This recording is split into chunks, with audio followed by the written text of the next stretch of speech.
محمد وآل محمد. اللهم صل على محمد وآل محمد. اللهم صل على محمد وآل وعلى آله وصحبه الميامين المنتجبين. Masyarul muslimin rahimakumullah, kita bersyukur dengan syukur yang setinggi-tingginya karena pada kesempatan malam hari ini kita berkumpul di lembaran Zoom ini secara virtual, secara digital untuk sama-sama belajar dari Imam Khomeini berkenaan bagaimana menjadi orang yang salatnya seperti salat ahli ma'rifat. Kita sangat membutuhkan ilmu ini karena Al-Quran mengancam ada orang salat tapi salatnya membawanya kepada neraka wail. Dan itu diantaranya disebabkan karena lalai dari salatnya. Nah, kita tidak ingin menjadi orang yang lalai dari salatnya, sehingga kita berusaha untuk mempelajarinya. Mari kita masuk ke screen.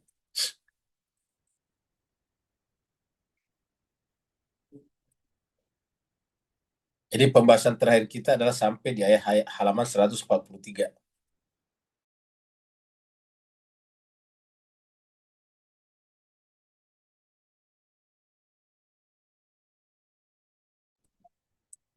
Jadi pembahasan kita adalah sampai di 100 nih, halaman tanggal 13 Juni ya. Jadi ini terakhir, kita baca sedikit dari sini. Imam Khomeini menulis, saat engkau memasuki halaman kerajaannya, yaitu ketika kita sholat, camkan dalam dirimu kewibawaan sang raja. Jadi kita bayangkan diri kita berada di depan pejabat tinggi, orang penting. Ya, tentu kita kita harus sangat-sangat memperhatikan penampilan kita. Orang yang di depan kita itu sangat berwibawa, kita tidak boleh bermain-main dan sebagainya. Jika engkau lalai, maka engkau akan berada dalam bahaya yang besar. Ketahuilah bahwa sesungguhnya Dia Allah mampu menimpakan segala yang dikehendakinya terhadap kita, berupa keadilan dan kemurahannya. Jadi ingat keadilan dan kemurahannya. Jika Dia bersikap lembut terhadapmu dengan rahmat dan kemurahannya, maka Dia akan menerima ketaatanmu yang sedikit dan membalasnya dengan pahala yang banyak. Tetapi jika Dia menuntut kejujuran dan ketulusanmu sesuai dengan keadilannya, maka Dia akan menutupimu dan menolak ketaatanmu sekalipun banyak atau walaupun banyak.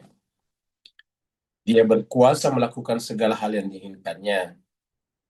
Kata-kata Dia berkuasa melakukan segala hal yang diinginkannya dalam Al-Quran biasa berbunyi fa'alun lima yurid. Jadi ada kata-kata fa'alun lima yurid, ada juga fa'alun lima yasha. Dia berkuasa melakukan apa yang Dia kehendaki. Dia berkuasa apa yang Dia inginkan. Fa'alun lima yasha, fa'alun lima yurid. Sekarang kita masuk pada paragraf berikutnya. Akuilah semua kelemahan, kekurangan, ketakberdayaan, dan kefakiranmu di hadapannya. Jadi dibutuhkan pengakuan, kejujuran pada diri sendiri. Disinilah jemaah sekalian berbahagia berbedanya kita Islam dengan saudara-saudara kita yang beragama Katolik. Kenapa? Karena mereka yang di Katolik itu kan pengakuan dosa dilakukan di depan pendeta misalnya atau pastor, ulama. Karena dalam pandangan mereka, ulama mereka atau pastor mereka adalah merupakan wakil daripada Tuhan. Jadi pengakuan akan kelemahan dan kekurangan disampaikan di depan pastor. Bahkan lebih jauh dari itu, ada bayaran ya, sekian banyak tergantung dari jenis kesalahan. Jadi selanya berapa, nanti dibayar untuk menebus kesalahan. Tentu kita tidak mengatakan salah itu karena itu adalah urusan mereka. Tetapi maksudnya, itulah saudara-saudara kita di Katolik. Mereka melakukannya dengan cara seperti itu. Kalau dalam pandangan Islam, pengakuan kesalahan, kekurangan, dan sebagainya justru di hadapan Allah SWT, langsung kepadanya. Jadi akuilah semua kelemahan, kekurangan, ketaberdayaan, dan kefakiranmu di hadapannya. Itulah sebabnya di antara wiridan yang paling terkenal di dalam Islam adalah la haula wala quwata illa billahil aliyil azim. Jadi itu adalah pengakuan kelemahan. La haula, ya Allah saya tidak punya daya. Wala quwata, tidak punya kekuatan. Kuat itu bisa kekuatan fisik, bisa kekuatan pikiran. Kuat itu kekuatan, bisa juga berarti potensi. La haula wala quwah. Tidak ada daya dan tidak ada kekuatan lahir ataupun batin illa billah, kecuali daya dan kekuatan Allah. Jadi itulah pengakuan kita. Engkau telah bertawajuh untuk ibadah dan bermesraan dengannya. Jadi engkau telah bertawajuh untuk ibadah dan bermesraan dengannya. Ya, maka paparkan padanya segenap rahasiamu yang terpendam. Jadi paparkan padanya segenap rahasia yang terpendam. Jadi artinya bahwa semua rahasia kita yang tidak pantas didengar orang lain bisa kita ungkapkan di hadapan Allah. Dan di hadapan Allah tidak harus suara yang besar. Ya, yang penting kita tahu Allah Maha mendengar, tapi kita ungkapkan di hadapannya. Itulah sebabnya di dalam surat Ad-Duha itu dikatakan bahwa kalau kita merasa fakir, Allah akan mencukupi. Karena tadi di atas ini kita merasa kekurangan, kalau kita merasa tersesat, Allah akan memberikan petunjuk. Saya kira kita di sini sering mengangkat surat Ad-Duha itu. Mari kita lihat lagi di sini. Surat Ad-Duha. Surat yang ke 90 sekian. 93 ya.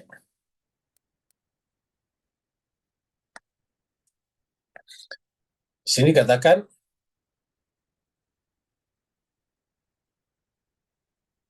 mana nih? Di sini ada berbunyi, alam yajidka yatiman fa'awa. Bukankah dia menemukan kamu dalam keadaan yatim, lalu memberikan perlindungan? Apa itu artinya yatim? Sebetulnya sederhana. Yatim itu tidak punya pelindung. Kita harus merasa yatim di hadapan Allah. Kita ini sebetulnya harus merasa sendiri, tidak tidak oleh siapa-siapa, tidak bersama siapa-siapa. Karena setiap orang di dunia ini, bahkan orang tua kita sekalipun, mengurusi dirinya sendiri di hadapan Allah, maksudnya begitu. Bahwa memang orang tua kita membesarkan kita, memberi makan minum kepada kita, tapi sebetulnya orang tua kita melakukan itu semuanya juga dalam rangka menjalankan tanggung jawabnya di hadapan Allah. Jadi dia melakukan itu juga karena nanti di akhirat dimintai pertanggungjawaban. Jadi bisa dikatakan siapapun melakukan termasuk orang tua kita adalah dalam rangka menyelamatkan dirinya nanti di akhirat. Orang tua mendidik kita supaya kita juga bisa melakukan hal yang sama, yaitu menyelamatkan diri kita di hadapan Allah melalui tanggung jawab. Jadi alam yajidka yatiman. Bukankah dia menemukan kamu dalam keadaan yatim? Bahwa memang Nabi Muhammad itu yatim, iya, tetapi kalau itu kita artikan hanya sebatas itu, berarti Al-Quran tidak berlaku untuk seluruh manusia. Padahal Al-Quran itu kan adalah hudal linnasi. Artinya semua orang harus merasa yatim, merasa tidak punya siapa-siapa, tidak punya orang tua dalam tanda petik, yaitu Allah lah yang kita anggap sebagai pelindung satu-satunya. Nah, kalau kita sudah merasa yatim, nah Allah datang nih, fa'awa, maka dia akan melindungi. Jadi kita merasa tidak punya siapa-siapa, bahkan anak kita pun tidak boleh berharap. Jadi terhadap orang tua tidak bisa berharap, terhadap anak tidak boleh berharap. Kalau kita berharap kepada anak, nah bersiap-siaplah untuk kecewa. Ya. Kalau kita berharap hanya kepada orang tua, juga kecewa karena orang tua juga semakin lama semakin lemah, akan meninggalkan kehidupan dunia ini, meninggalkan kita di sini. Jadi kalau begitu harapan kita kepada siapa? Kepada dia. Nah, kalau kita yatim dan hanya berharap perlindungannya, perwaliannya, karena yatim itu artinya tidak ada walinya, maka Allah datang akan menjadi wali bagi kita. fa'awa. Maka dikatakan dalam surat Al-Baqarah, orang-orang beriman itu adalah walinya Allah. Ya, aulia, aulianya adalah Allah. Waliullah, walinya Allah. Jadi orang-orang beriman itu walinya Allah, tapi kalau orang kufur walinya adalah tagut, kamu gitu di surat Al-Baqarah. Jadi alam ya jadi kayatiman fa'awa, sudah yatim. Yang kedua, wawajadaka dolan fahada. Dan dia menemukan engkau dalam keadaan dola fahada. Jadi kalau kita merasa tersesat, ya, ini ayat ini bukan Nabi Muhammad untuk kita sebetulnya. Kita merasa tersesat, artinya apa? Kita tidak bisa menggait diri kita melalui akal pikiran kita saja. Akal pikiran kita juga bisa terganggu oleh hawa nafsu kita. Maka kita harus berharap kepada Allah. Caranya bagaimana? Kita merasa sesat. Kita merasa tidak bisa menggait diri kita. Ya Allah, saya ini lemah, saya tidak bisa memberi petunjuk diri saya sendiri. Itulah sebabnya Allah menurunkan surat Al-Fatihah yang mengatakan berdoalah dengan ihdina siratal mustaqim. Ya Allah, ihdina dari kata hada, beri petunjuklah, guide-lah, bimbinglah, pandulah kami agar selalu berada di jalan yang lurus. Ihdina siratal mustaqim. Mana itu jalan yang lurus? Siratal ladzina an'amta alaihim. Jalannya orang-orang yang kau beri nikmat kepada mereka. Siratal ladzina an'amta alaihim ghairil maghdubi alaihim. Bukan jalannya orang yang dimurkai, wala dhalim, bukan juga yang sesat. Nah begini. Jadi wawajadaka dhallan fahada. Baru kemudian wawajadaka ailan fa'agna. Jadi ailan fa'agna. Dia Allah, dia Allah menemukan kita ailan. Jadi kalau dia menemukan kita, artinya kita merasa ailan. Kata ailan itu tidak punya papa, papah. Ya. Papah itu artinya miskin papah. Ya. Ailan. Jadi ada yatim itu tidak punya wali. Dalan itu merasa tidak mampu menggait diri sendiri. Kemudian ailan itu adalah merasa tidak punya apa-apa, fakir. Nah, kalau kalian, kita manusia merasa sebagai ailan, papah, tidak punya papa, maka dia datang untuk memberikan kesempurnaan. Fa'agna. Agna itu memberikan kesempurnaan. Mencukupkan kalau di sini. Ya. Jadi wajadaka ailan fa'agna. Jadi inilah perasaan yang harus kita miliki bersama. Maka dikatakanlah di sini, akuilah semua kelemahan, kekurangan, ketakberdayaan, dan kefakiranmu di hadapannya. Engkau telah bertawajuh untuk ibadah dan bermesraan dengannya. Paparkan padanya segenap rahasiamu. Paparkan padanya segenap rahasiamu yang terpendam. Ketahuilah bahwa segala yang tersembunyi dan yang tampak dari semua makhluk tidak tersembunyi baginya. Ingat, kita bisa menyembunyikan apapun, tetapi bagi Allah tidak tersembunyi.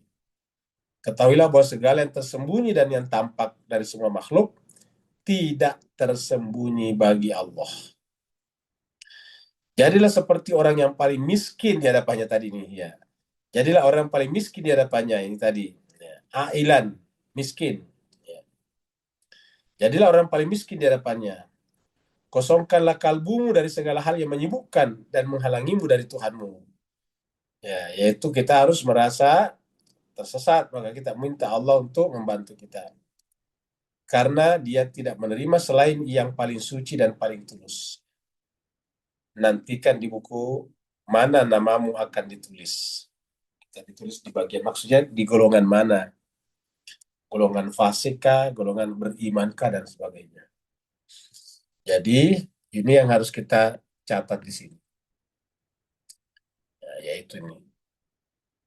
Ketahuilah bahwa segala hal yang tersembunyi dan yang tampak dari semua makhluk tidak tersembunyi baginya. Jadi ketahuilah bahwa segala yang tersembunyi dan yang tampak dari semua makhluk tidak tersembunyi bagi Allah. Jadilah seperti orang yang paling miskin di hadapannya. Jadi jadilah seperti orang yang paling miskin di hadapannya. Kosongkanlah kalbumu dari segala hal yang menyibukkan dan menghalangimu dari Tuhanmu.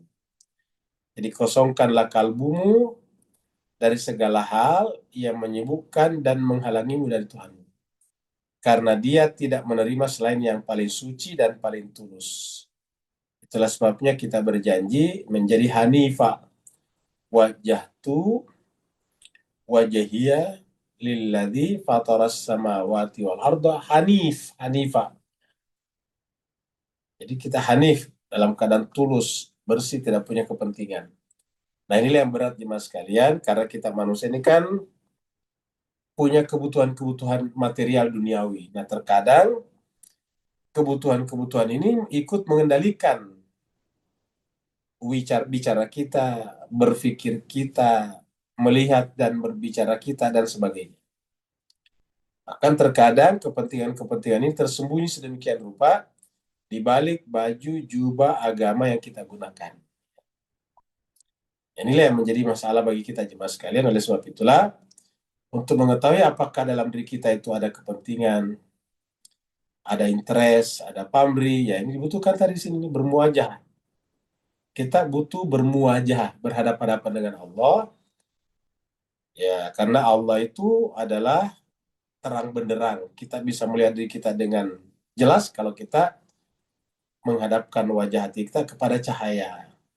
Seperti misalnya ibu-ibu atau bapak-bapak yang profesinya menjahit, jahit apapun. Itu kan sebelum kita menjahit ada benang yang dimasukkan ke dalam lubang jarum. Jadi jarum itu ada lubangnya. Lubangnya kecil sekali. Nanti jarumnya kan dimasukkan tuh, tarik supaya benangnya juga ikut masuk. Nah, jadi benangnya masukkan dalam lubang, tapi itu kan lubangnya kecil sekali. Kalau kita agak kurang awas, kurang hati-hati, itu kan tidak kelihatan. Susah untuk masukkan ujung benang ke dalam lubang yang sangat kecil. Biasanya apa yang kita butuhkan? Kita butuh cahaya yang terang benderang. Ya, kita datang ke bawah matahari atau ke lampu yang terang untuk melihat itu di mana sih sebetulnya lubang yang kecil itu untuk dimasukkan apa namanya benang. Bahkan biasanya sudah ketemu lagi lubangnya, susah masuk benangnya. Kenapa? Karena benang itu kan lunglai, lembek, apa namanya tuh, lentur. Nah, supaya apa benangnya sedikit lebih lebih kencang, biasanya kita kita apa kita jilat. Mungkin Bapak Ibu biasa dijilat. Ujung benangnya itu dijilat biar kerak, biar apa? Biar basah. Supaya apa? Supaya tidak terburai bagian depannya baru dimasukkan ke dalam lubang jarum itu. Nah, seperti itulah jemaah sekalian berbahagia, kita manusia ini kita butuh kehati-hatian, prinsip kehati-hatian. Kita butuh cahaya namanya. Karena dengan cahaya itulah kita melihat. Nah, supaya cahaya itu terang, ya kita harus menghadapkan wajah kita, wajah hati kita kepada cahaya itu. Cahaya itu Allah, maka disebut dengan fatir, fitrah. Kita katakan wajah tu wajahiyya lilladzi fatara samawati. Siapa itu fatara samawati? Yaitu nurus samawati wal ard, cahaya langit dan bumi. Nah, dengan menghadapkan wajah kita kepadanya, semua yang ada dalam jiwa kita itu kelihatan. Mana debu dan mana beling, mana debu dan mana permata, kira-kira gitulah. Mana beling dan mana intan, berlian. Jadi, karena kan berlian itu rada-rada mirip dengan beling. Ya bedanya kalau beling itu ya tidak ada nilainya, terus kemudian melukai tangan kita. Kan kalau berlian kan tidak. Nah, seperti itu. Jadi yang kita camkan, ketahuilah bahwa segala yang tersembunyi dan yang tampak dari semua makhluk tidak tersembunyi baginya. Sekarang kita pindah ke sini.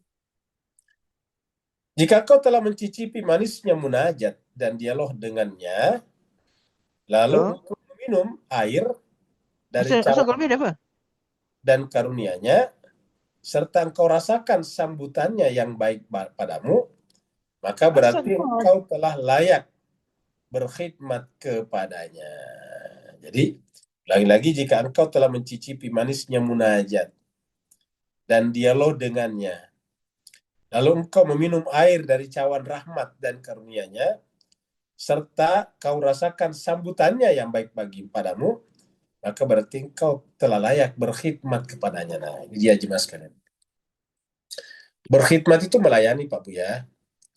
Yang namanya berkhidmat itu melayani. Jadi jika engkau telah mencicipi manisnya munajat dan dialog dengannya, dengan Allah, lalu engkau meminum air dari cawan rahmat dan karunia-Nya, serta kau rasakan sambutannya yang baik padamu, maka berarti engkau telah layak berkhidmat kepadanya. Ya. Kini masukilah halaman kerajaannya, masukilah altar kekuasaannya, karena engkau telah mendapatkan izin dan keamanan. Ingat kata-kata izin dan keamanan. Nah, kata keamanan itu artinya apa? Artinya hati kita sudah tidak ada lagi kepentingan, tidak ada lagi ganjalan. Itu yang disebut dengan mendapatkan izin dan keamanan. Jadi aman. Makanya kan dikatakan bahwa rumahnya Allah itu adalah aman. Ini perhatikan ini jemaah sekalian ya. Ini perhatikan kata-kata ini. Kata-kata ini. Keamanan. Kita akan temukan, kita akan dapatkan di sini. Di ayat ini. Surat Al-Baqarah.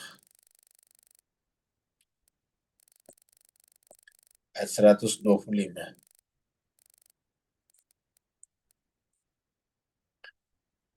Di sini Allah berfirman, A'udzubillahi minasyaitonirrajim, Bismillahirrahmanirrahim. Wa'id dan ingatlah ketika ja'alna kami menjadikan al-baita baitullah, Ka'bah, mathabatan linnasi. Mathabatan linnasi. Tempat berkumpulnya, tempat bersatunya, tempat menguatnya nilai-nilai kemanusiaan linnasi. Wa amna dan aman. Nah, ini dia. Mathabatan dan amna. Jadi Baitullah itu adalah mathabatan, pengikat. Seperti misalnya lidi yang banyak tidak bisa digunakan kalau tidak diikat. Nah, ikatan itu namanya mathabatan, isbat.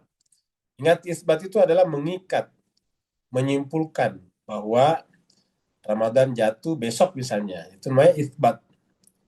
Jadi wa jalnal baita mathabatan linasi. Jadi mathabatan linasi. Wa amna dan tempat yang aman. Nah, ini dia. Nah, jadi dikatakan di sini juga nih. Kini masukilah halaman kerajaannya.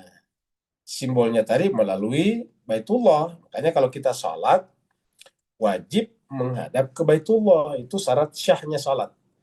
Kalau tidak menghadap ke Baitullah, ya salat dianggap salatnya tidak sah. Kalau sengaja tidak menghadap ke Baitullah. Jadi, makanya kita menghadapkan wajah kita kepada Baitullah. Coba kita lihat di sini. Surat Al-Baqarah juga ayatnya 143 di sini ya. Nah, di sini dikatakan, ya, jadi sini dikatakan ini ya.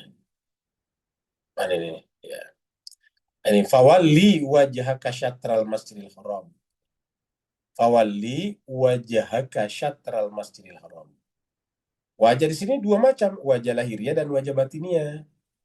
Kalau wajah batiniah itu yang dengan berkiblat ke Baitullah, ke Ka'bah, mustaqbil apa berkiblat. Fawalli wajhaka syatral masjidil haram. Maka wali palingkanlah arahkanlah, hadapkanlah wajahmu, wajah lahir, wajah kepala dan wajah hati ya. Kemana syatra? Ke arah al Masjidil Haram, karena di sana tadi adalah Baitullah ya. Maka dikatakan di mana saja kamu berada, wahai sumakuntu, di mana saja kamu berada, di mana saya berada, fawallu wujuhakum syatra. Kata-kata wahai sumakuntum bisa bermakna lahir batin juga. Secara lahiriah di negara manapun, di sisi manapun dunia ini, bumi ini berada, hadapkanlah wajah kepada syatra, ke arah Masjidil Haram, ke arah Ka'bah. Kita ada di Indonesia, di Malaysia, Singapura, kita ada di Cina, kita ada di Venezuela yang dilanda gempa, kita berada di Afrika Selatan, dimanapun kita berada, maka fawallu wujuhakum syatrah, ke arah sana. Nah, itu secara lahiriah, secara batin. Kalau secara batin, wahai sumakuntum, di mana saya kamu berada, artinya profesi apapun yang kalian tekuni, laki ataupun perempuan, suami ataupun istri, orang tua ataupun anak, kepala negara ataupun rakyat biasa, raja ataupun jelata, hadapkanlah wajah hati kalian kepada syatral apa ke Masjidil Haram. Jadi siapapun kita adalah budak, kita adalah rakyat jelata, kita adalah presiden, kita adalah raja, kita adalah perdana menteri, kita adalah anggota parlemen, pokoknya siapapun kita, dimanapun kita berada, maka fawallu wujuhakum syatrah, hadapkanlah wajah kalian ke arah sana. Pokoknya dimanapun berada. Wa innal ladzina utul kitaba, dan sungguhnya orang-orang yang utul kitaba, diberikan Alkitab suci, maksudnya mendapatkan kitab samawi, la ya'lamuna annahul haqqu min rabbihim. Dia akan tahu bahwa itu adalah kebenaran dari Tuhan. Nah, makna di sini bisa bermakna batin, terutama makna batin, yaitu bahwa kalau dia berguru kepada kitab sucinya dengan benar, dia mengatakan bahwasanya yang disampaikan Nabi itu adalah al-haq min rabbihim, dari Tuhannya. Nah, jadi intinya adalah keamanan di sini. Jika tidak demikian, berhentilah dan bersikaplah seperti orang yang telah kandas segala daya upayanya, putus segala harapannya, dan dekat ajalnya. Nah, jadi kalau belum mampu, berhentilah dan bersikaplah seperti. Jadi berhentilah dan bersikaplah. Ya, bersikap seperti apa? Orang yang sudah tidak punya harapan lagi, tidak punya daya lagi. Pokoknya sudah hopeless. Semuanya sudah mentok. Meminta bantuan kepada pimpinan, pimpinan tidak membantu. Meminta bantuan kepada bank, bank tidak approve. Kita punya proposal, kita minta bantuan kepada teman, teman juga punya masalah. Kita bantuan kepada tetangga, tetangga juga sibuk. Kita bantuan kepada anak, anak kita juga sedang membangun rumahnya. Kita minta bantuan kepada orang tua kita juga pas-pasan uang pensiunannya, dan seterusnya. Ya, pokoknya di sini katakan, jika tidak demikian, maka berhentilah bersikap dan berhentilah dan bersikaplah seperti orang yang telah kandas segala daya upayanya, putus segala harapannya, dan dekat ajalnya. Nah, pada saat seperti itu, orang akan kembali kepada Allah, karena berkali-kali Allah mengatakan dalam Al-Quran, bikin perumpamaan seperti orang di atas perahu, yang perahunya itu telah mengalami masalah di tengah lautan, badai besar, ombak besar, perahunya sudah hampir tenggelam. Nah, pada saat itu para penumpang kapal tidak punya harapan lagi. Akhirnya datang kepada Allah. Itu dalam Al-Quran berkali-kali disebutkan perumpamaan itu. Ya, seperti orang yang berada di atas perahu, ya, yang sudah kandas. Ya. Dia pada saat itu berdoa, ya, berdoa kepada Allah. Oh, nanti kalau saya selamat, saya akan bersyukur. Nah, itu berkali-kali disebutkan dalam Al-Quran. Kenapa? Karena kalau di tengah samudra kan tidak ada harapan. Ya, meminta tolong kepada siapa? Tidak kelihatan pantai, tidak kelihatan garis daratan. Yang ada adalah kaki-kaki langit. Yang kita saksikan adalah garis horizon. Ya, yang kita saksikan adalah sepanjang mata memandang adalah air laut yang berkecamuk dengan ombak yang besar. Yang kita rasakan adalah angin yang sangat deras, kencang, laju. Ya, tidak mampu kita melawannya. Perahu kita terombang-ambing. Ya, dari kiri, kanan, depan, belakang terkena ombak yang besar. Kita semuanya sudah muntah-muntah di atas perahu atau kapal tersebut. Maka pada saat itu habislah harapan. Tidak ada lagi upaya. Ya, kita merasa sudah dekat ajalnya. Karena begitu kapal tenggelam, ya udah selesai. Tidak ada lagi yang bisa menyelamatkan kita. Nah, kita harus merasa seperti itu. Jika Allah mengetahui adanya kejujuran dalam kalbumu untuk mencari suaka kepadanya, suaka itu tempat perlindungan. Jadi kalau dia tahu kita butuh suaka kepadanya, Ini suaka. Suaka itu perlindungan, makanya ada namanya suaka politik.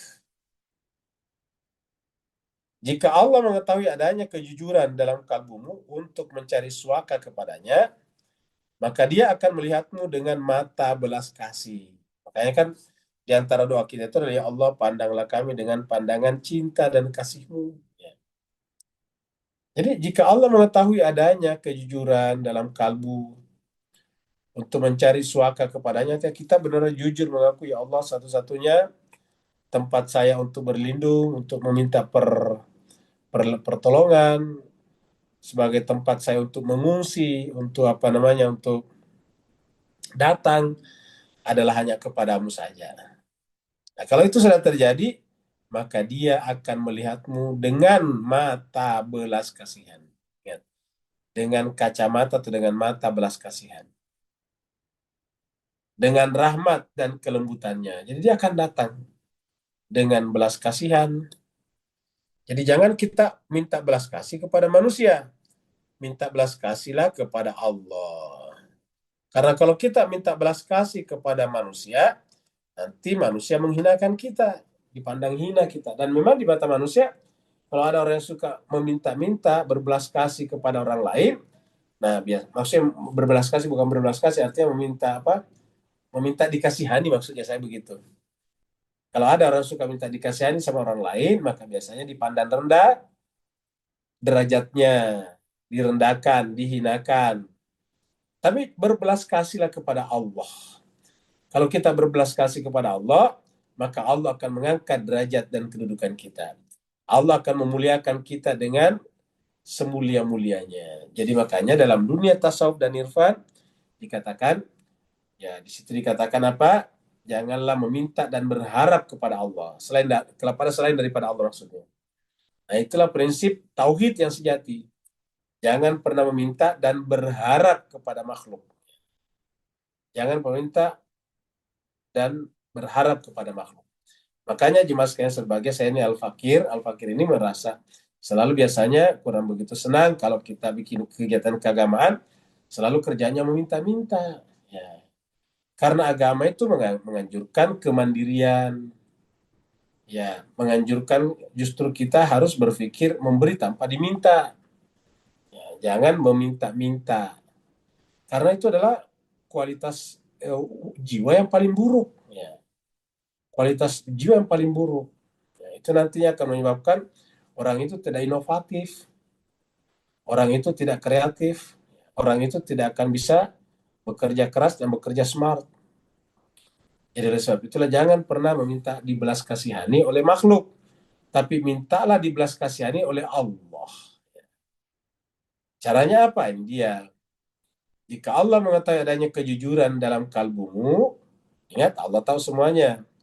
Untuk mencari suaka kepadanya, suaka perlindungan kepadanya, maka dia Allah akan melihatmu dengan mata belas kasihan, dengan rahmat dan kelembutannya, dengan latifnya. Dia datang dengan rahmat dan latifnya. Makanya di antara doa-doa kita minta rahmat, Rabbana atina min ladunka rahmatan. Rabbana la tuzigh qulubana ba'da idh hadaitana wa hab lana min ladunka rahmatan. Jadi rahmat kita selalu minta dan kelembutannya. Dia akan memberimu taufik untuk melaksanakan semua hal yang disukai dan diridhoinya, maksudnya yang disukainya. Jadi kalau kita melakukan itu, dia akan datang. Ya, dia akan datang. Dia akan memberimu taufik untuk melaksanakan semua hal yang disukai dan diridhoinya. Dia akan memberimu taufik untuk melaksanakan semua hal yang disukai dan diridhoinya. Sesungguhnya dialah Tuhan Maha Pemurah, lagi suka menolong hamba-hamba yang benar-benar memerlukannya, memerlukan kepada Allah, perlu kepada Allah. Ya, makanya kita mintalah kepada Allah, jangan minta kepada makhluk. Karena kalau kita minta kepada makhluk, kita akan hina.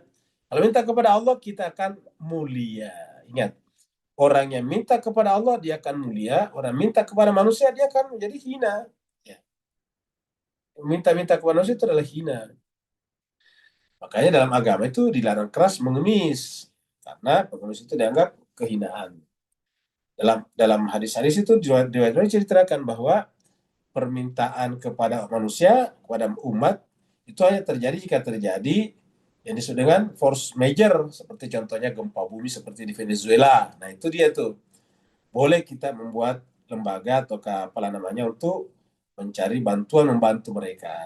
Tapi ini harus jelas-jelas benar, jangan sampai menyalahgunakan penderitaan orang lain. Karena ada juga kalau begitu, memanfaatkan penderitaan orang lain untuk mendapatkan keuntungan.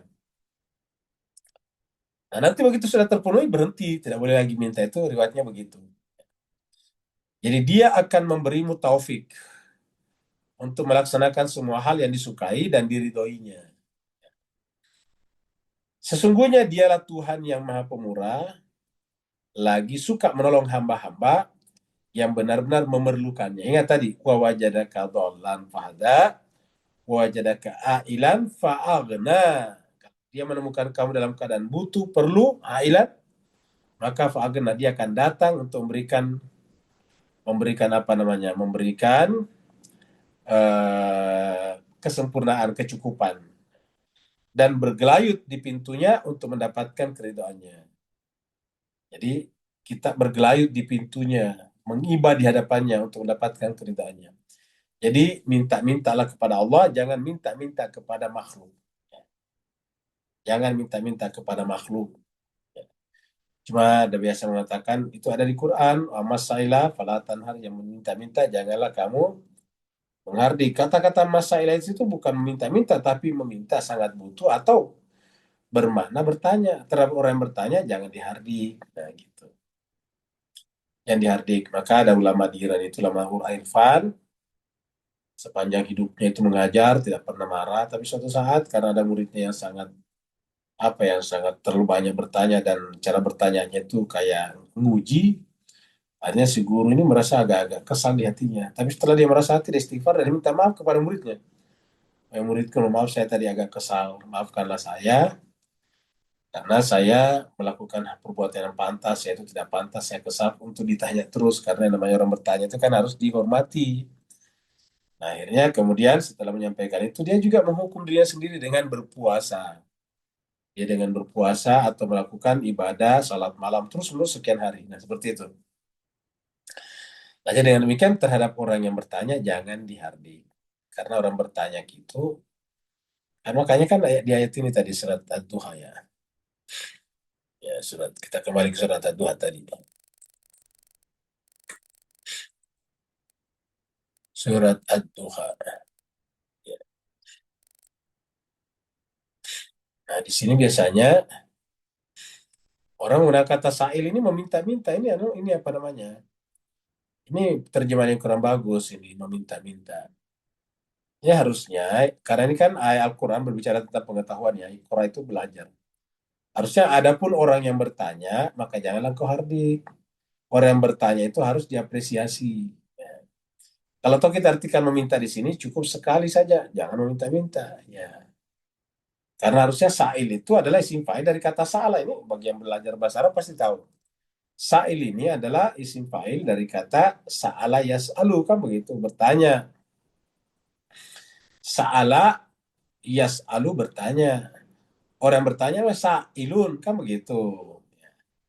Kata bayak tubuh, menulis. Orang yang menulis namanya katib, katibun, penulis itu. Kata bayak tubuh, katibun. Jalasa ya jelisu, jalisun, orang yang duduk. Nah, ini sama. Timbangannya begini, jalisun, katibun, gitu. Sa'ilun dari kata sa'ala. Jadi orang yang bertanya harusnya.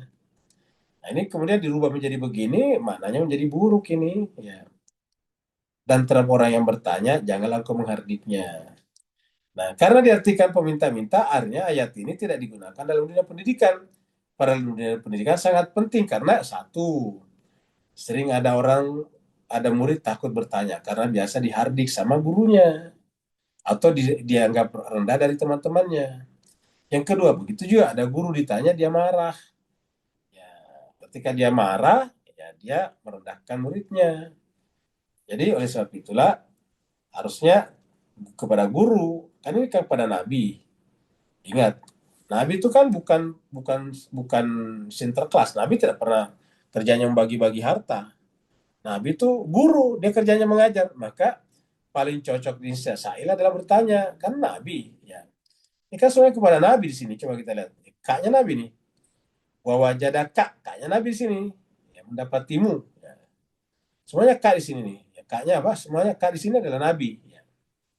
Ini Nabi di sini. Kita tarik ke atas itu Nabi nantinya. Nabi. Kaknya Nabi ini Muhammad. Ma wadda'aka. Tuhanmu tidak meninggalkan engkau Muhammad. Jadi ma wadda'aka kaknya Muhammad. Maka semua kak ke bawah ini Muhammad. Ini kak Muhammad. Ya. Ketika turun wahyu kepada Nabi Muhammad. Ya. Jadi kaknya Nabi Muhammad. Kaknya Nabi Muhammad. Ya. Semuanya kaknya Nabi Muhammad. Sini kaknya Nabi Muhammad. Ya. Buka kaknya Nabi Muhammad. Jadi semuanya kaknya adalah Nabi Muhammad. Nah, jadi inilah jemaah sekalian serbagi. Jadi intinya di sini adalah wa ammasail, adapun orang yang bertanya, maka janganlah engkau menghardiknya. Karena surat Ad-Duha ini termasuk surat yang turun tidak jauh dari surat Al-Alaq. Iqra, bacalah. Jadi kita teruskan lagi. Jika Allah mengetahui adanya kejujuran dalam kalbumu untuk mencari suaka kepadanya, maka dia akan melihatmu dengan mata belas kasih, rahmat dan kelembutannya. Dia akan memberimu taufik untuk melaksanakan semua hal yang disukai dan diridhoinya. Sungguhnya dialah Tuhan yang Maha Pemurah lagi suka menolong hamba-hamba yang benar-benar memerlukannya dan bergelayut di pintunya untuk mendapatkan keridhoannya. Allah berfirman, siapakah zat yang menjawab doa orang yang sedang kesulitan manakala dia mohon kepadanya dan yang menghilangkan kesusahan darinya. Ini ayat ini terkenal, sering dibaca di kalangan orang-orang yang bermunajat, terutama di kalangan keluarga Nabi, keluarga Nabi sering dibaca nih. Surat An-Naml ayat 62. Surat An-Naml itu surat 27. 62.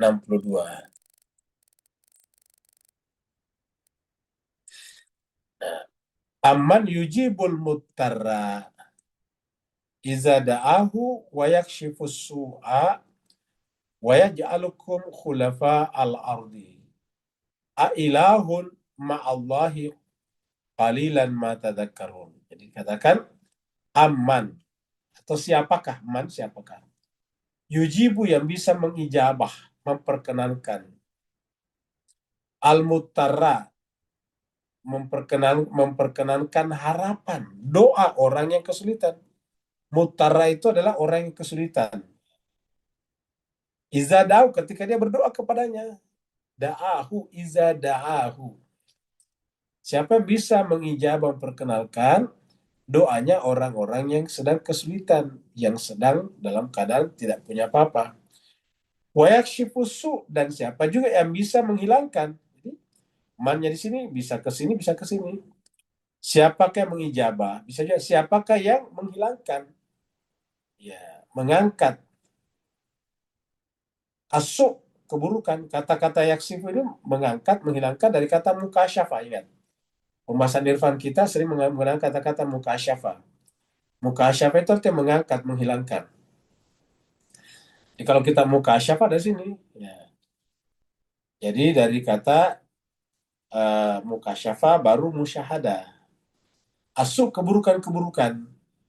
Siapa yang bisa menghilangkan keburukan atau menghilangkan dosa atau menghilangkan potensi keburukan? Wa yaj'alukum khulafa al-ard, dan menjadikan kalian sebagai khalifah, khalifah di muka bumi. Siapa lagi kalau bukan Allah? Jadi siapa lagi yang bisa menghilangkan kesulitan, penderitaan, begitu juga menghilangkan keburukan dan mengangkat kalian jadi khalifah di muka bumi apabila berdoa. Jadi apabila berdoa, artinya doanya ini bisa minta supaya kesulitannya dihilangkan, bisa minta dosa-dosanya diampuni, bisa juga supaya diberikan kedudukan yang mulia di muka bumi, menjadi khalifah Allah di muka bumi. Tentu jawabannya ini adalah Allah, karena ini namanya pertanyaan retorik. Pertanyaan yang tidak perlu dijawab, tapi kita tahu jawabannya. Kita sudah tahu jawabannya. Maksudnya siapa lagi kalau bukan Allah, kira-kira gitulah. Siapa lagi yang bisa melakukan ini kalau bukan Allah? Nah, setelah itu bertanyalah, ailahun ma Allah, maka adakah ilah selain daripada Allah? Ailahun ma Allah, apakah ada ilah selain daripada Allah?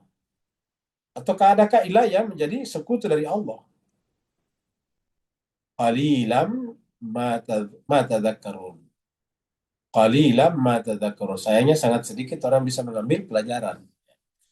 Qalilam ma tadhakkarun. Hanya sedikit yang bisa mengambil pelajaran. Arti yang bisa mengingat. Jadi hanya sedikit yang bisa mengambil pelajaran. Inilah yang dibicarakan di sini. Lantaran kandungan hadis di atas berisi undang-undang umum, hadis di atas tadi bukan yang ini ayat. Lantaran kandungan hadis di atas berisi undang-undang umum bagi kaum arif dan pelaku suluk menuju Allah, maka saya mengutipnya secara lengkap. Semoga saja kita berkesempatan untuk merenungkannya. Inti hadis tersebut adalah bahwa pada saat engkau sampai di pintu masjid, inti hadis tersebut adalah bahwa pada saat engkau sampai di pintu masjid, perhatikanlah dengan saksama ke pintu apa engkau menuju. Ingat kata-kata masjid di sini tempat sujud. Ya. Jadi inti hadisnya bahwa pada saat kamu sampai di pintu masjid, perhatikan dengan saksama ke pintu apa engkau menuju. Aslinya menuju kepada Allah. Makanya kalau kita masuk masjid itu kan doanya Allahumma ftahli abwaba rahmat, abwaba rahmatika. Jadi doa masuk masjid itu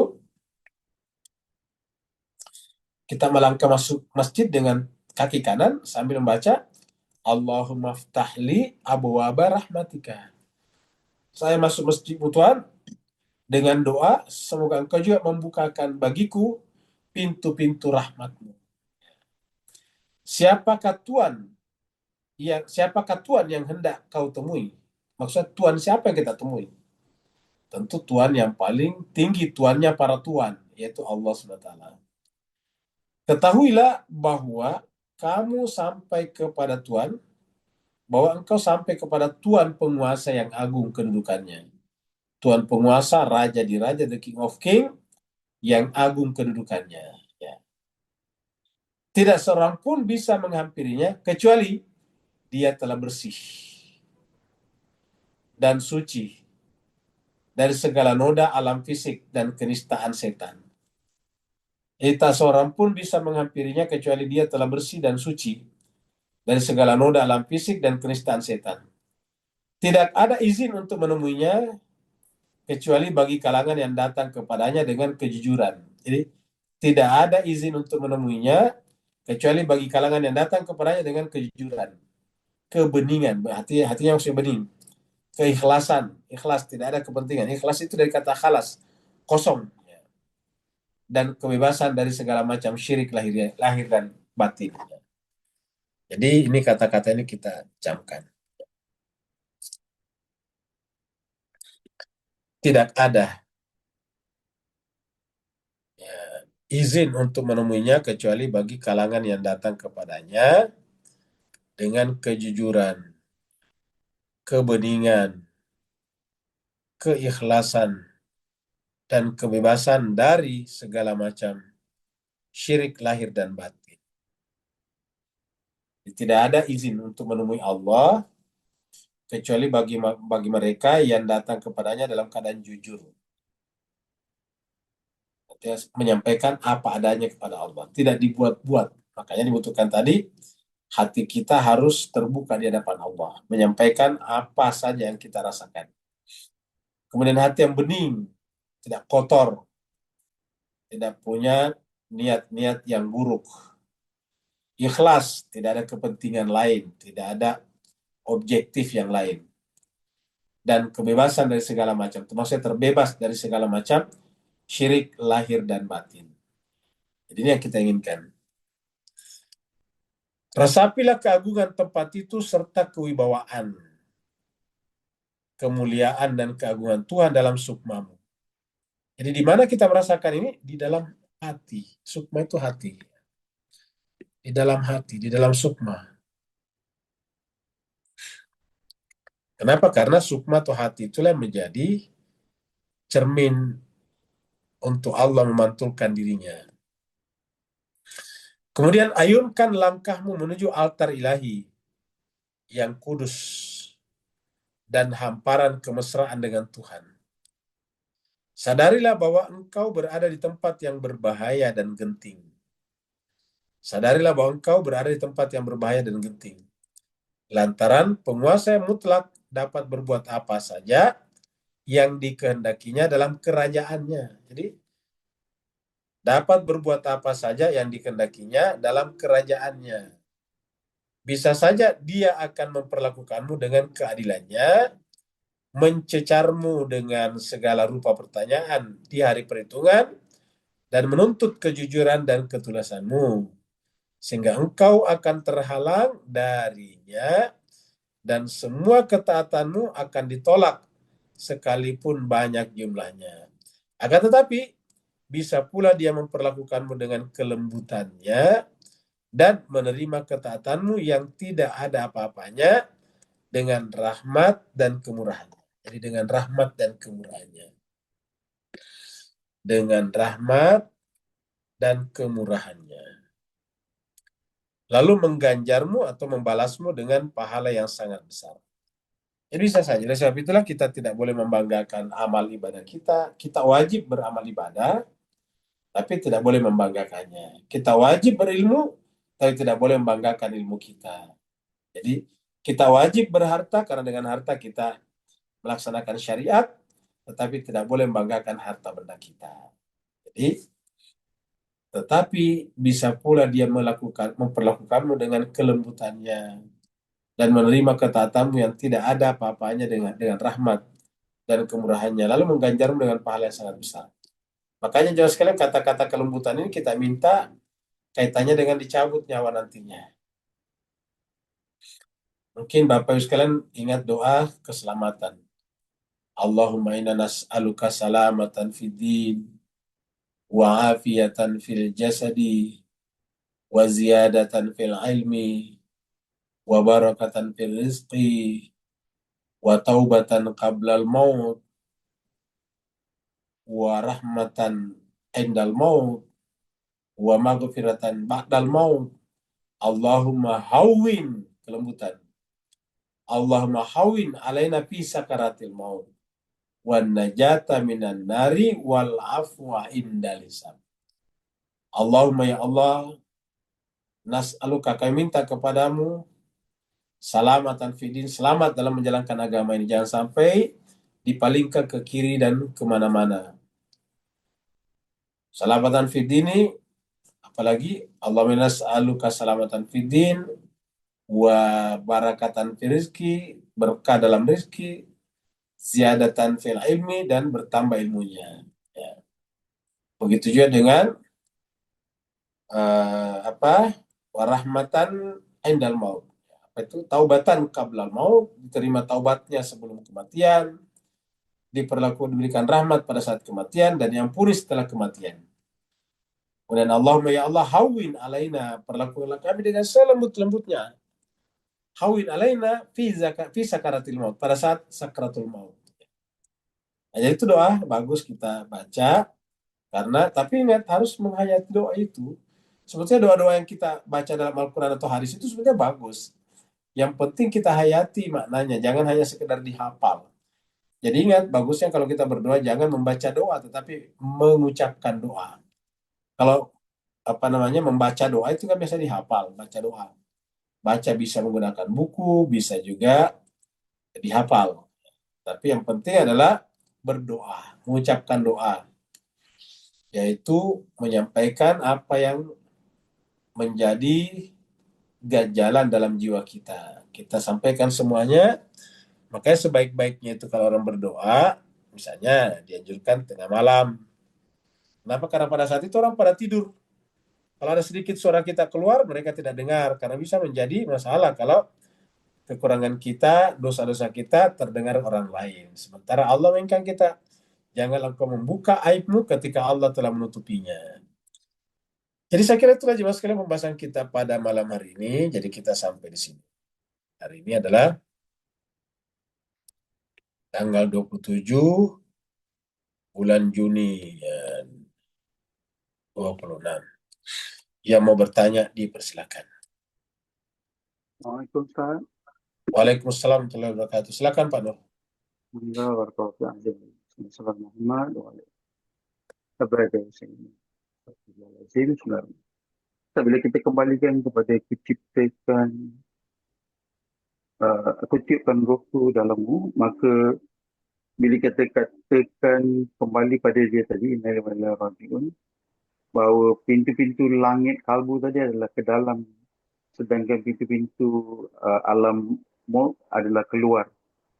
Maknanya kalau kita menggambarkan langit atas-atas kita bagaimana NASA bikin, maka kita sebenarnya semakin jauh sebab Allah kata, kutipkan rohku dalammu, bukan kat luarmu.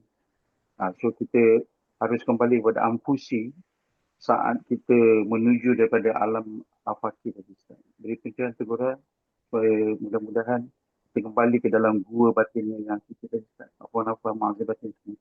Nah, Mas Kaisar Bahagia, karena kita ini secara manusiawi harus bergerak dari bawah ke atas, maka Allah meniupkan kepada kita sesuatu yang bisa mengangkat kita ke atas. Contohnya gini, Mas sekalian, mungkin Bapak, Ibu, Tuan dan Puan biasa melihat apa ya, balon, balon ya, yang dipakai terbang, seperti banyak di Turki biasanya. Jadi balon itu dikasih udara gas nitrogen itu di apa pakai api. Ini penumpang naik sekitar katakanlah misalnya 10 orang atau 15 orang bisa biasanya itu naik di atas semacam keranjang. Ya. Setelah naik di atas tempat itu, kemudian itu gasnya dinyalakan sehingga gas itu mengisi balon tersebut. Jadi balon itu yang tadinya kempes kemudian terisi menjadi bulat. Nah, setelah terisi dengan udara yaitu gas nitrogen, karena gas nitrogen itu ringan, maka dia menarik ke atas. Dia kan lari ke atas tuh kalau gas nitrogen. Dia terangkat ke atas itu si balon. Nah, jadi terangkat ke atas ya, kita sebut saja ke langit. Kalau tidak begitu tidak bisa terbang, tidak bisa ke langit itu balon. Nah, Mas Kaisar Bahagia, penggunaan gas nitrogen tadi itu adalah perumpamaan yang bagus untuk wa nafakhtu fihi min ruhi. Kutiupkan kepada ruhku. Karena dengan ruh itu ditiup menjadi manusia itu bisa ke atas. Jadi dia bisa ke atas, bisa terbang ya, ke langit. Kalau tidak ada ruh nggak bisa. Kalau tidak ada ruh ditiupkan Allah tidak bisa ke atas karena tidak ada udaranya, tidak ada apa, tidak ada gasnya, tidak ada nitrogennya. Jadi dengan demikian, ketika Allah mengatakan wa nafakhtu fihi min ruhi, kutiupkan ruhku kepadanya, maka manusia itu bisa ke atas, bisa melakukan mi'raj. Sampai di mana? Sampai di puncak tertinggi, yaitu Allah Subhanahu wa Ta'ala. Dan sampai kepada Allah, bisa ke atas. Gerakan kita manusia dari bawah, dari alam dunia, dari alam materi, dari bumi, menuju ke puncak ke atas, itu namanya Mi'raj. Mi'raj itu artinya ke atas. Jadi Mi'raj itu bergerak ke atas, terbang ke atas. Makanya jemaah sekalian ada pesawat, ada kapal terbang itu namanya Miraj. Biasa mungkin lihat pesawat-pesawat yang dipakai oleh delegasi Iran datang ke Pakistan, datang ke Swiss kemarin, itu menggunakan pesawat khusus namanya Miraj. Jadi Miraj itu artinya terbang naik ke atas. Nah, jadi kita bisa Miraj itu karena adanya ruh wa nafakhtu fihi min ruhi. Jadi dengan demikian kekuatan power yang bisa mengangkat manusia adalah rohnya. Nah, ketika manusia melalaikan rohnya, maka dia tidak bisa terangkat, tidak bisa naik ke atas, ya. Tidak bisa melayang sampai kepada arasy Allah Subhanahu wa taala. Ketika rohnya dikerdilkan, rohnya tidak ditiup, rohnya dibakar dimatikan, maka dia hanya akan di bumi terus-menerus. Dia hanya bersama dengan bumi yang materi ini saja, tidak bisa naik ke atas. Nah, itulah sebabnya jemaah sekalian berbahagia, rahmat Allah terbesar kepada kita adalah dengan meniupkan roh itu sebetulnya. Itulah nikmat terbesar. Ya, makanya kita sampaikan ketika Allah berbicara tentang kenikmatan-kenikmatan alam dunia, alam materi, alam bumi, Allah menggunakan kata-kata ailan. Ya. Fabi ai alai. Ya. Ala itu dari kata ailan juga. Fabi ayyi ala'i rabbikuma tukadziban. Maka nikmat Tuhan kamu yang manakah? Itu kata nikmat itu adalah ailan. Ya, apa namanya? Nikmat Tuhan. Kata nikmat di situ sebetulnya bahasa Arabnya bukan nikmat. Ya. Fabi ayyi ala. Ala itu adalah sebetulnya ya nikmat juga, tetapi nikmat lahiriah, nikmat jasmani. Sedangkan kalau nikmat dalam pengertian nikmat lebih kepada nikmat rohani, kenabian, wilayah dan sebagainya. Makanya nikmat terbesar itu yang bersifat non materi karena tidak bisa dihitung. Makanya menggunakan kata-kata wa in ta'uddu nikmatallah la tuhsuha. Kalau kau menghitung-hitung nikmat Allah tidak bisa dihitung. Kenapa? Karena itu adalah tidak ada batasnya, no limit. Ya. No limit, no ending. Nah, sedangkan kalau yang namanya ailan, ya, apa namanya yang disebut dengan eh, apa namanya tadi, fabi ai ala, ala itu adalah bisa dihitung. Karena selama materi bisa dihitung. Ya mungkin lama, tetapi bisa dihitung. Apalagi sekarang dengan superkomputer sangat mungkin dihitung. Tapi kalau nikmat dalam pengertian imateri, itu tidak bisa dihitung. Maka ketika menggunakan kata ni'mah, itu lebih kepada non-materi, kenabian, wilayah, dan sebagainya. Maka dikatakan, wa in ta'uddu ni'matallah la tuhsuha. Tapi sebaliknya, fabi ayyi ala rabbikum tukadziban. Kenapa pertanyaan itu muncul? Karena itu bisa dihitung. Maka nikmat Tuhan kamu yang mana kamu dustakan? Kita bisa sebut satu-satu. Jadi bisa disebut satu-satu. Bisa kita daftar, bisa kita listing. Ya. Fabi ayyi ala rabbikum tukadziban. Tapi kalau nikmat, ya wa in ta'uddu ni'matallah la tuhsuha. Kalau kau mencoba menghitung-hitung nikmat Allah, pasti tidak akan pernah sanggup. Nah, dengan demikian, nikmat tertinggi, nikmat paling sempurna adalah kenabian, dan terakhir adalah nikmat tertinggi adalah wilayah kepada imam zaman. Ada lagi yang lain? Waalaikumsalam. Waalaikumsalam warahmatullahi taala wabarakatuh. Silakan Pak Nur. Afwan, afwan. So, apakah ini berarti bahawa sama-sama kita isra ke langit tertinggi rohani kita, kita dalam masa yang sama berkemampuan at once untuk apa tu isra di muka bumi apa tu sini. I mean tidak terpisah antara dua alam ni. Dan ini yang kita nampakkan mara itu ila jamila dekat padang Karbala. Setiap para syuhada tadi dibukakan pintu Rasulullah datang menyambut mereka dengan air telaga Kausar tadi Ustaz. Uh, ini membuat saya teringat Ustaz ni pembahasan bintang akan muncul lalu akan menyedut masuk semua planet-planet sekitarannya dan apakah ini gambaran bagaimana roh tadi keluar daripada tubuh bumi ini Ustaz. Apa-apa maksud ini. Baik, jadi kita teruskan tadi juga pertanyaan Pak Nur yang pertama tadi tentang dalam diri. Jadi makanya Tuhan mengatakan Allah akan menunjukkan tanda kebesarannya dalam diri. Dalam diri itu maksudnya terutama dalam rohani kita. Di dalam surat Fussilat ayat 41, ayat berapa? 53 itu ya, kita lihat sini. 53 ini. Sanurihim ayatina. Kami akan tunjukkan ayat-ayat kami, kehadiran kami. Fil afak, fi al afak, di seluruh penjuru al afak. Wa fi anfusim, dan dalam diri mereka, dalam nafs mereka. Wa fi anfusim, dalam diri mereka. Apa yang ada dalam diri kita kan tadi adalah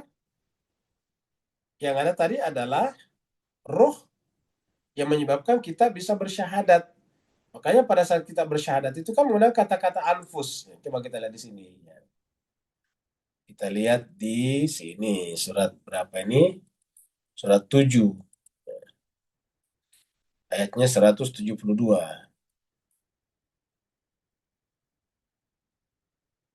Ini dia.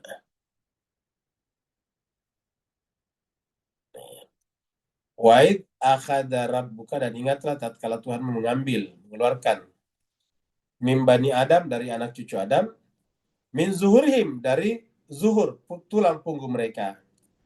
Apa yang diambil sana? Zuriat mereka, keturunan mereka.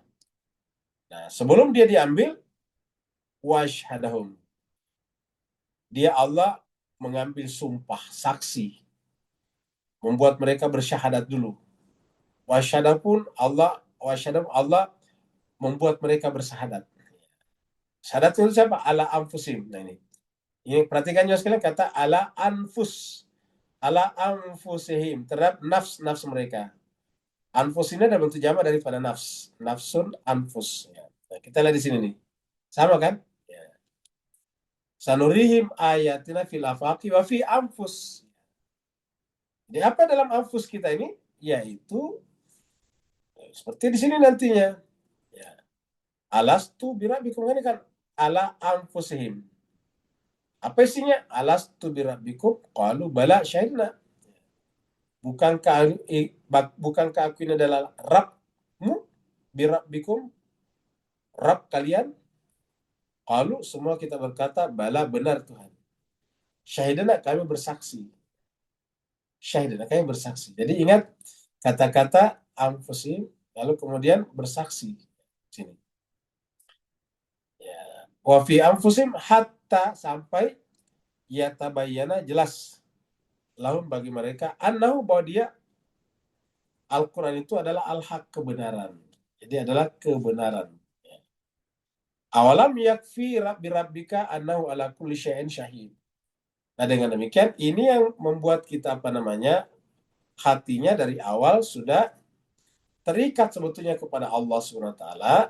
Kalau ada yang tidak terikat, berarti yang memutuskan adalah dirinya sendiri, yaitu anfusnya. Nah inilah jemaah sekalian berbahagia yang harus kita lakukan setiap saat. Karena kalau kita memperbaiki ini tadi, ya, kalau menggunakan di sini kata-kata ayatina, ayat Allah itu adalah keindahan. Jadi kata-kata sanurihim ayatina, kami perlihatkan mereka ayatina, tanda-tanda kami. Kita lihat misalnya pohon dalam taman saja kan indah. Bagaimana kalau kita melihat pohon itu sebagai tanda kebesaran Allah? Itu lebih indah lagi. Nah inilah yang dimaksud dengan Bunda Zainab dengan kata-kata mara itu illa jamila. Karena kata-kata ini kalau kita lihat secara lahiriah ini kan sebetulnya kontras ya. Karena Bunda Zainab baru menyaksikan pembunuhan, pembantaian terhadap keluarganya. Kok tiba-tiba bicara tentang keindahan, kan begitu? Artinya secara lahiriah ini mengerikan. Secara lahiriah ini adalah brutal. Bagaimana orang yang tidak bersalah dibunuh, dibantai, bayi ditembak dengan panah berkepala tiga. Ya. Bagaimana orang yang berusaha untuk mengambil air dicincang, dipotong satu-satu tangannya. Ya, tangan yang pegang kirba dipotong, langsung ditebas pakai pedang, terpotong tangannya, langsung dipegang dengan tangan kanannya, ditebas lagi, terpotong lagi, kemudian dia pegang dengan giginya, kemudian diserang lagi dengan panah dan tombak, dia terjatuh, dia coba tahan dengan kakinya dan seterusnya, tetapi kemudian tidak ada belas kasihan. Ya, inilah jemaah sekalian terbaik. Kenapa? Ya karena tadi secara lahiriah kita sampaikan ini adalah mengerikan. Tetapi secara batiniah, karena mereka namanya syuhada, ingat mereka itu adalah para syuhada Karbala. Karena mereka adalah para syuhada Karbala, artinya mereka semuanya menyaksikan apa yang disaksikan. Kan mereka syahid itu menyaksikan, musyahadah. Apa yang disaksikan? Kan tidak mungkin kengerian. Kan tidak mungkin yang disaksikan itu adalah hal-hal yang sangat brutal. Yang disaksikan adalah keindahan. Dan ini adalah direpresentasikan atau diwakili oleh pernyataan Bunda Zainab dengan kata-kata mara'aitu illa jamila. Mara'aitu illa jamila. Tidak ada yang kusaksikan kecuali keindahan saja. Jadi di luar itu kelihatan mengerikan, di dalam adalah keindahan. Contohnya Nabi Musa itu di luar membantu kita, mewakili kita melihat secara lahiriah. Perahu yang dilubangi itu kan mengerikan, akan tenggelam. Ingat perahu yang dilubangi itu mengerikan, pas bisa tenggelam. Tapi cara melihatnya cara melihatnya Nabi Khidir mewakili batin kita. Wah itu keindahan. Kenapa? Karena dengan bocor sedikit selamatlah perahu itu. Jadi bocor itu artinya apa? Adalah semacam ornamen keindahan bagi perahu itu. Karena kalau perahu itu tidak bocor, dia tidak selamat. Diambil oleh raja, disita, dijual lagi dan sebagainya. Nelayan itu akan kehilangan perahunya. Nah, ini kan keindahan sebetulnya. Jadi dari sisi batinnya itu adalah keindahan, dari sisi lahiriah diwakili oleh Nabi Musa itu kengerian. Kenapa bisa tenggelam? Begitu juga dengan anak yang mati. Jadi kita lihat dari zohir dan batin berbeda. Nah, secara lahir kita melihat Karbala itu adalah mengerikan, brutal, sangat biadab. Tetapi dari sisi batinnya itu adalah keindahan. Ma ra'aitu illa jamila. Tidak ada yang kusaksikan kecuali hanyalah keindahan saja. Nah, kita jemaah sekalian sebagai makanya tadi sore kita sampaikan, apabila kita keluar daripada 10 hari pertama bulan Muharram, lalu kemudian kita sudah menangis di tanggal 10 Asyura kemarin, tapi kemudian kita tidak mencoba mentransformasi ke dalam jiwa kita dalam bentuk pengetahuan yang benar, makrifat, ya dia hanya berhenti di luar saja. Berhenti di luar, dia berhenti sebagai tangisan, sebagai kepedihan, sebagai kesedihan. Tidak masuk, tidak menjelma menjadi keindahan. Sedangkan Bunda Zainab mewakili kita, makanya Bunda Zainab menyampaikan itu di akhir episode ini, di akhir apa namanya kejadian ini, ketika dia sampai di istananya Ibnu Ziyad, Ubaidillah Ibnu Ziyad di Kufa, lalu kemudian menghinakan keluarga Nabi. Bunda saya mengatakan kami tidak merasa terhinakan dengan kejadian ini. Kenapa? Yang kami saksikan adalah keindahan. Tidak ada yang kami saksikan kecuali keindahan. Mara itu illa jamila. Tidak ada yang kusaksikan kecuali adalah keindahan. Nah, artinya apa? Orang yang melihat apa peristiwa seperti ini sebagai keindahan, ya tidak bisa dihinakan dengan kejadian itu. Seperti mana misalnya Amerika mengancam-ngancam Iran, tidak ada gunanya. Kenapa? Karena Iran adalah masyarakat yang negara yang masyarakatnya tidak takut mati, kayak begitu. Diancam itu efektif kalau yang diancam takut mati. Tapi kalau yang diancam tidak takut mati, ya tidak ada gunanya, kan begitu Pak Bus sekalian. Orang diancam mati, ya tidak takut mati. Nah, jadi tidak ada gunanya ancaman itu. Begitu juga menghinakan orang yang tidak terhinakan, ya tidak ada gunanya. Maka jawaban Bunda Zainal mengatakan mara'aitu illa jamila itu adalah jawaban yang paling tepat. Nah, inilah jemaah sekalian sebagai saya kira yang harus kita camkan seperti yang ditanyakan Pak Nur tadi. Ada lagi yang lain? Assalamualaikum Ustaz. Waalaikumsalam warahmatullahi wabarakatuh. Silakan. Ya, saya kembali ke buku tadi Ustaz. Oh ya, Ada paragraf yang digarisbawahi dengan ini, tidak ada izin untuk menemui Allah, menemuinya kecuali bagi kalangan yang datang kepadanya dengan kejujuran. Nah, ini itu ya. Kejujuran di sini tadi kejujuran, kebeningan, keikhlasan. Kejujuran di sini tadi saya nggak salah tangkap, mohon diluruskan itu mengapresiasi diri kita itu bahwa kita tuh la haula wala quwata illa billah itu Ustaz ya.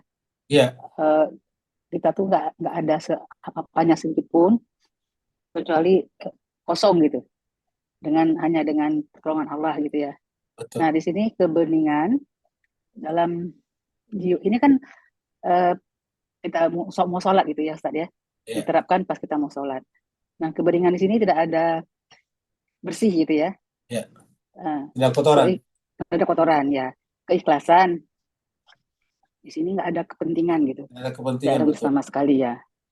Nah jadi kalau nanti misal kita berdoa gitu, itu sesudah salat gitu ya. Apa dalam salat kita berdoa juga gitu.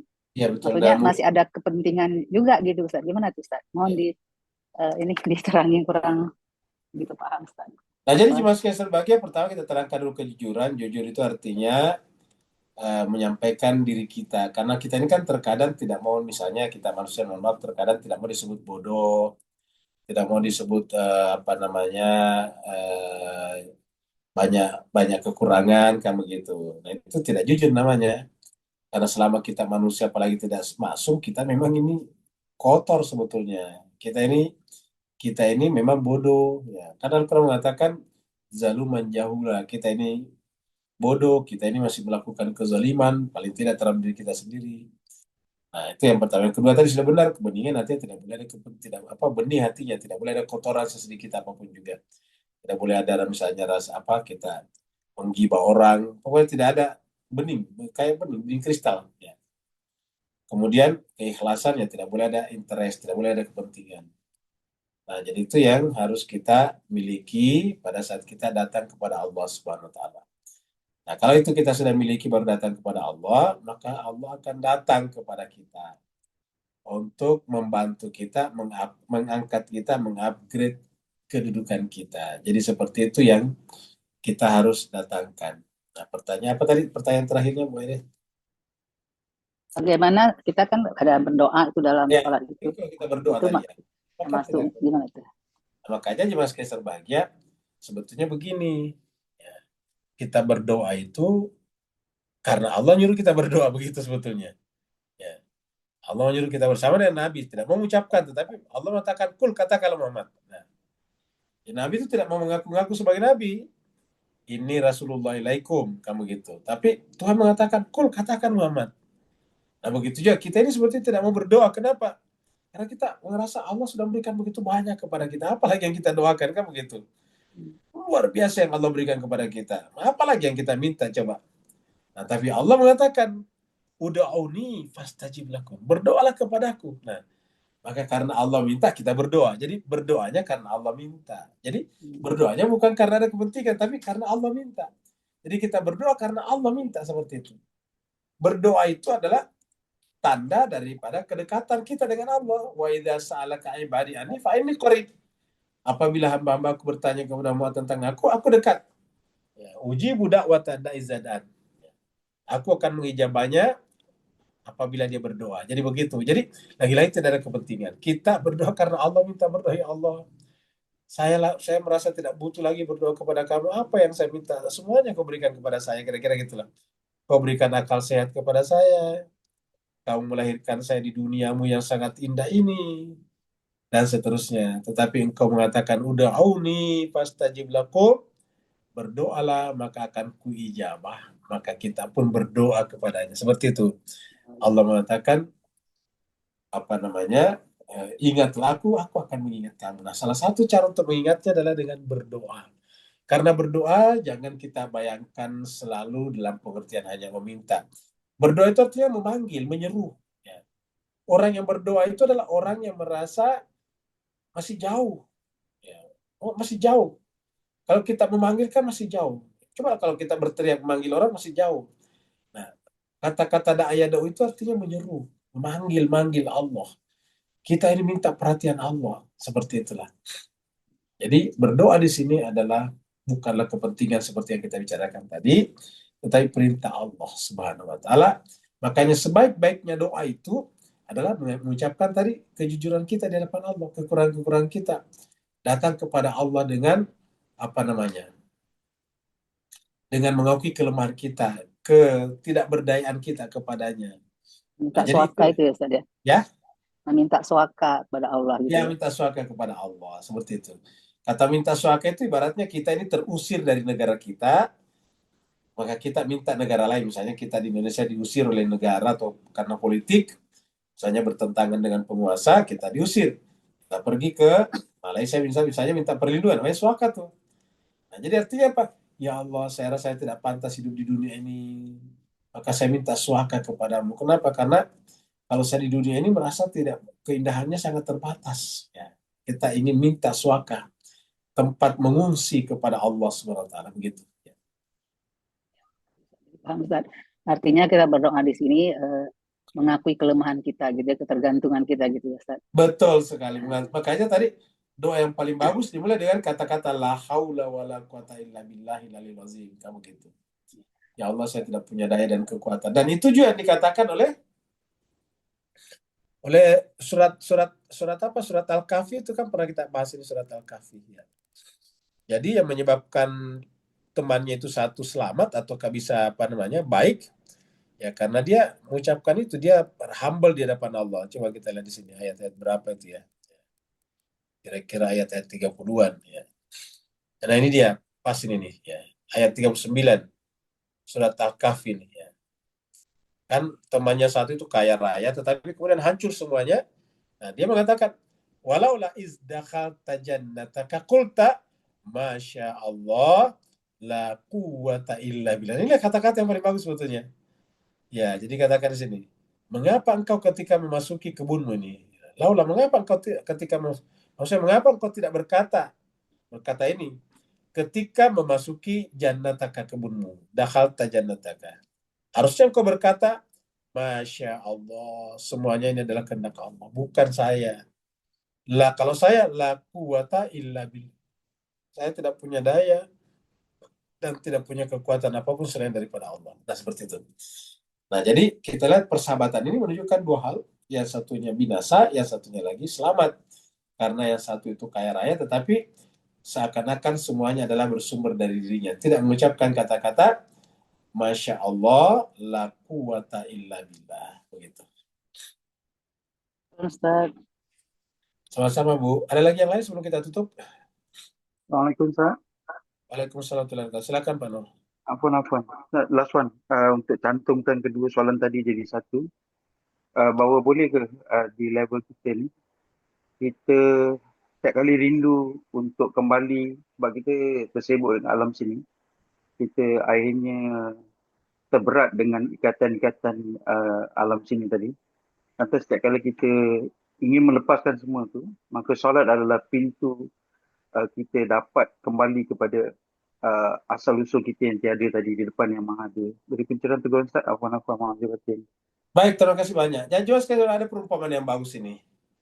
Supaya kita bisa bersua ini, bisa bersatu. Dari saya di Jakarta misalnya, ibu-ibu mungkin ada di tempat lain, Pak Nur ada di Singapura, Pak Haji Ahmad ada di Malaysia.